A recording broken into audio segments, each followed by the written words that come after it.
بسم اللہ الرحمن الرحیم۔ السلام علیکم ناظرین، امید ہے آپ سب خیریت سے ہوں گے۔ ناظرین جو میرے چینل پر نیو ہے، میرے چینل کو سبسکرائب کریں اور بیل آئیکن کو دبا دیں تاکہ ہر لیٹسٹ ویڈیو آپ کو بآسانی ملتی رہے۔ آج سے 70 سال پہلے خوفناک واقعہ میرے ساتھ پیش آیا تھا جو میں آپ کو سنانے جا رہا ہوں۔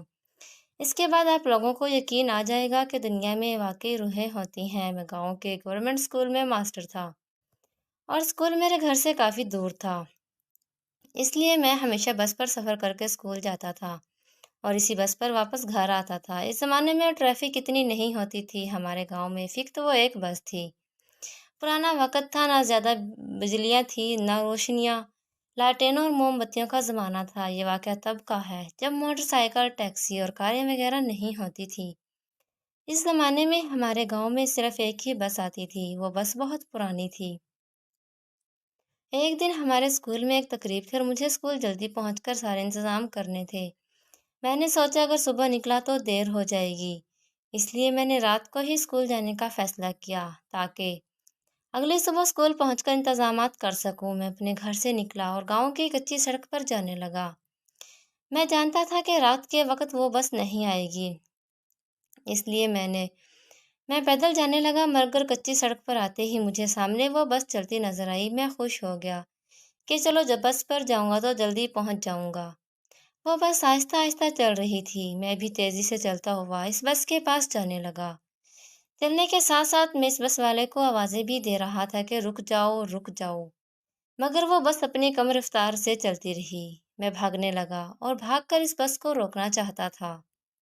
میں زور زور سے اس بس کو روکنے کے لیے آوازیں دے رہا تھا، پھر کچھ آگے جا کر وہ بس رک گئی۔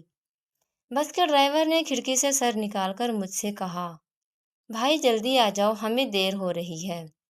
میں جلدی سے بھاگ کر اس بس میں بیٹھ گیا۔ اس بس میں 40 کے قریب اور مسافر تھے۔ میں آخری سیٹ پر جا کر بیٹھ گیا۔ مجھ سے برابر والی سیٹ پر ایک بوڑھا آدمی اور ایک نوجوان لڑکی بھی تھی۔ ڈرائیور نے میرے بیٹھتے ہی بس اسٹارٹ کر دی اور تھوڑی ہی دیر میں وہ بس چلنے لگی۔ وہ بوڑھا میرے قریب ہو کر بیٹھ گیا اور مجھ سے پوچھا، تم کون ہو بیٹا اور تم نے کہاں جانا ہے؟ میں نے مسکراتے ہوئے ان کو جواب دیا، بابا جی، گاؤں کے اسکول میں میری ڈیوٹی ہے، میں وہیں جا رہا ہوں۔ میری اس بات پر اس بابا نے عجیب سا جواب دیا، یہاں سب مسافر ہیں بیٹا۔ میں نے اس بوڑھے کی بات کا کوئی جواب نہیں دیا اور کھڑکی سے باہر دیکھنے کی ناکام کوشش کی، کیونکہ باہر ہر طرف اندھیرا تھا اور کچھ بھی نظر نہیں آ رہا تھا۔ ہماری بس تیز رفتار سے چل رہی تھی، پھر بھی ہماری بس اچانک ایک بہت بڑے درخت سے ٹکرا گئی، لیکن کوئی بڑا حادثہ نہیں ہوا تھا اور بس ایک بار پھر سے چلنے لگی۔ میں بور ہو رہا تھا، پھر میں نے یوں ہی بات کرنے کے لیے اس بابا سے پوچھا، آپ نے کہاں جانا ہے بابا؟ تو اس بابا نے مسکراتے ہوئے کہا، بس بیٹا یہیں پاس ہی میرا گھر ہے۔ میں نے اس بوڑھے بابا سے نظریں ہٹا کر باقی مسافروں کو دیکھا، جن سے آدھے لوگ سو رہے تھے اور باقی سب افراد ادھر ادھر دیکھ رہے تھے۔ پھر اس بوڑھے بابا نے ڈرائیور سے کہا، گاڑی روک دو، میرا گھر آ گیا۔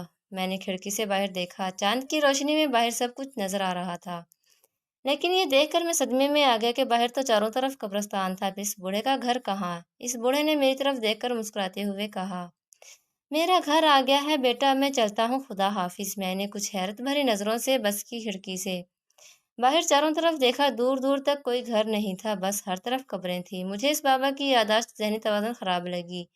میں نے کچھ الجھتے ہوئے بابا سے پوچھا، آپ کا یہاں گھر کہاں ہے؟ تو سب قبریں ہیں بابا جی۔ وہ بابا مجھے دیکھ کر مسکرائے، پھر انہوں نے باہر ایک پھٹے ہوئے قبر کی طرف اشارہ کرتے ہوئے کہا، یہی تو میرا گھر ہے بیٹا۔ یہ بول کر وہ بوڑھے بابا اس بس سے باہر نکل گئے۔ میں کھڑکی سے انہیں حیران ہو کر دیکھنے لگا۔ اس بوڑھے بابا نے آخری بار پلٹ کر میری طرف عجیب نظروں سے دیکھا اور پھر میری نظروں نے ایک عجیب منظر دیکھا۔ وہ بوڑھا آدمی آہستہ آہستہ اس پھٹے ہوئے قبر کے اندر داخل ہونے لگا۔ میرا دل خشک پتے کی طرح کانپنے لگا، ڈر اور خوف سے میں پسینہ پسینہ ہو گیا۔ پھر میری نظر اس قبر کے تختے پر پڑی جس پر نام لکھا تھا، امام دین، وفات 1970، عمر 80 سال۔ میں نے گھبراتے ہوئے کھڑکی بند کر دی، ڈر اور خوف سے میرا جسم کانپنے لگا۔ پھر میرے پاس بیٹھی ہوئی لڑکی نے مجھے پانی کا گلاس دیا۔ میں نے پانی کا گلاس اس لڑکی سے ہاتھ سے لے کر کہا، شکریہ۔ اس لڑکی نے مجھ سے پوچھا، کیا ہوا، آپ کچھ گھبرائے ہیں؟ میں نے گھبرائے ہوئے کہا، यहाँ जो मेरी पास वाली सीट पर एक बाबा जी बैठे थे, आपने इनको कहीं देखा? तो इस लड़की ने हैरानी से कहा, कौन से बाबा? यहाँ तो कोई नहीं था। इस लड़की की बात सुनकर मैं हैरान हुआ। अब मुझे यकीन आया कि वो बूढ़ा इंसान नहीं था। मेरे साथ कुछ गलत हो चुका था जो इंसानी ज़हन कबूल नहीं कर पाता। लेकिन मैं ये नहीं जानता था कि अभी इसके बाद जो मेरे साथ होने वाला है, वो पहले से कहीं ज़्यादा अजीब और पुरस्कार था। मैं सीट से टेक लगाए बैठा था, उसी वक़्त एक छोटी बच्ची मेरे पास से गुज़री। इसने एक ऐसी अजीब बात कही जिसे सुनकर मैं सदमे से दंग रह गया। इस छोटी बच्ची ने एक अजीबो-गरीब बात बोली, यहाँ सब मर चुके हैं। लेकिन मैं इसके बोले हुए जुमले पर हैरान बैठा था, आखिर क्या मतलब था इसकी बात का? फिर मैंने अपनी पास बैठी हुई लड़की से पूछा कि ये बच्ची कौन थी और क्या कह रही थी? इस लड़की ने नकवारी से कहा, पता नहीं, कोई पागल लगती है। आप छोड़ें बच्ची को, आप बताएं आप कहाँ से हैं और क्या कर रहे हैं? इस लड़के की बात पर मैं इस बच्ची को नज़रअंदाज कर दिया। वो लड़की इतनी खूबसूरत थी कि इसे नजरें हटाना मुश्किल था। मैंने कहा, मेरा नाम कामरान फैसल चौधरी है। मैं समरपुर गांव से हूँ, पास के गांव में गवर्नमेंट टीचर हूँ। आप कौन हैं और कहाँ से हैं?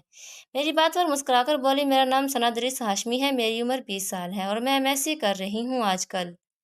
मैं सना की बात पर मुस्कुरा दिया। फिर इसने कहा, अच्छा मेरा स्टॉप आ गया, मैं यहीं उतर रही हूँ, पास ही मेरा घर है। मैंने सना को खुदा हाफिज कहा और फिर सना बस से उतर गई। बस मुझे गर्मी का एहसास हुआ। मैंने खिड़की खोल दी, मगर खिड़की के बाहर का मंजर देखकर हैरान रह गया। बाहर कब्रिस्तान था, ऐसे कैसे हो सकता है? इतना फासला तय करने के बावजूद कब्रिस्तान खत्म नहीं हुआ।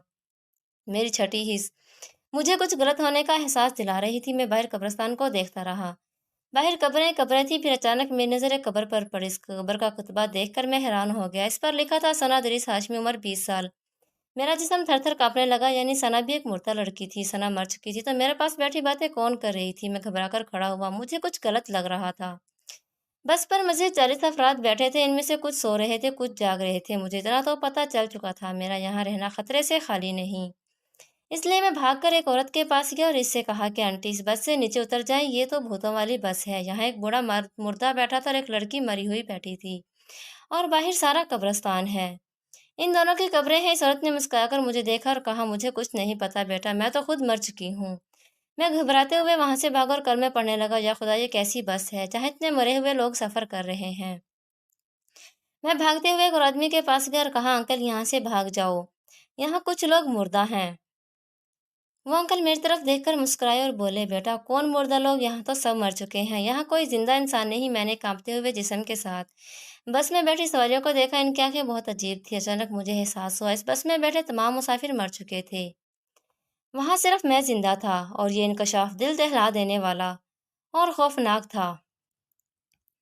फिर मैं भागकर बस ड्राइवर के पास गया और कहा, गुस्से से बोले, आपको शर्म नहीं आ रही? आप सब मरे हुए लोगों को कहाँ लेकर जा रहे हैं? आपकी बस में कोई एक इंसान भी जिंदा नहीं, ये सब सवारियां मर चुकी हैं। मेरी बात पर वो बस ड्राइवर गुस्से से बोला, मैं जानता हूँ ये सब मर चुके हैं, लेकिन इसमें इतना हैरान होने वाली कौन सी बात है? मैं भी मर चुका हूँ। बाहर सारा कब्रिस्तान है। मैं बस ड्राइवर की बात सुनकर मजीद सदमे में आ गया और खौफ से पसीना पसीना हो गया। वाकई वहां सब मर चुके थे। ये क्या हो रहा था मेरे साथ? फिर इस ड्राइवर ने कहा, ऐसा जुमला जिसे सुनकर मेरे कानों पर यकीन नहीं आया। इस बस ड्राइवर ने कहा कि हम सब मर चुके हैं, लेकिन जिंदा तो तुम भी नहीं, तुम भी मर चुके हो। मैंने हैरत और शक की मेरी दिल तबीयत से इस बस ड्राइवर को देखकर गुस्से से कहा, ये बकवास कर रहे हो तुम, तुम्हारे सामने से सलामत जिंदा खड़ा हूँ। इस बस ड्राइवर ने कहा, तुम मानो या ना मानो, तुम भी मर चुके हो कामरान। और मुझे लगा बस ड्राइवर पागल है। वो बस चलती रही। मैंने ड्राइवर से कहा, बस रोको, मुझे नीचे जाना है। वो मेरी बात पर मुस्कुराकर बोला, नीचे उतरकर कहाँ जाओगे? हर तरफ कब्रिस्तान है, तुम कभी भी इस कब्रिस्तान से बाहर नहीं निकल पाओगे।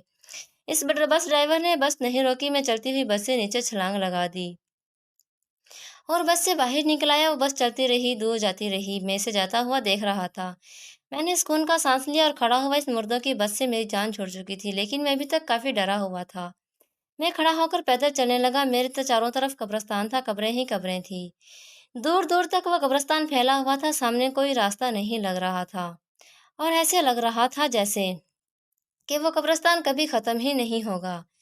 मैं इन कब्रों से चलता हुआ रास्ता बनाता हुआ आगे जा रहा था। हर तरफ अंधेरा ही अंधेरा था और अंधेरे में रास्ता ढूंढना भी काफी मुश्किल होता जा रहा था। और मुझे ये नहीं पता था कि मैं यहाँ खड़ा हूँ और कहाँ जा रहा हूँ। चांद की हल्की रोशनी के सहारे चलता रहा। इन मुर्दों की बस ने मुझे इस कदर खौफ कर दिया था कि मेरे लिए कदम उठाना मुश्किल हो गया था।